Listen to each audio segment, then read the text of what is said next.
নামাজের ভিতরে 5 জায়গায় দোয়া কবুল হয়। আমরা অনেকেই কিন্তু নামাজ পড়ি এবং নামাজের ভিতরে কোথায় কোথায় দোয়া কবুল হয় এটা আমরা অনেকেই জানি না। মনে রাখবেন, নামাজ হচ্ছে এমন একটা ইবাদত, যেই নামাজ যখন আপনি দাঁড়াচ্ছেন তখন কেমন যেন আসসালাতু মেরাজুল মুমিন, মুমিনদের জন্য এই নামাজটাই হচ্ছে মেরাজ।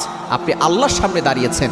সুতরাং এই নামাজের ভিতরে কিছু জায়গা আছে যে সময় দোয়া করলে দোয়া কবুল হয়। আপনি নফল নামাজে, ফরজ নামাজে না, ফরজ নামাজে আপনি অন্যান্য দোয়া করবেন না, আপনি আল্লাহর কাছে যেই তাসবিহগুলো আছে সেগুলো পড়বেন, আপনি দোয়া দুরূদ পড়বেন, আপনি যেগুলো আছে নামাজের নিয়মকানুন ওইটা মেনেই চলবেন। কিন্তু নফল নামাজে আপনি বাংলায় দোয়া করতে পারেন। 5টা জায়গায় দোয়া কবুল হয়। নাম্বার 1, 1 নম্বর হচ্ছে আপনি যখন তাকবীরে তাহরিম আল্লাহু আকবার বলে নামাজে ঢুকেছেন, এরপর আমরা একটা সানা পড়ি সুবহানাকাল্লাহুম্মা ওয়া বিহামদিকা, এই সময় আপনি দোয়া করলে দোয়া কবুল হয়ে যাবে। নফল নামাজে আপনি এই সময় বাংলায় দোয়া করতে পারবেন।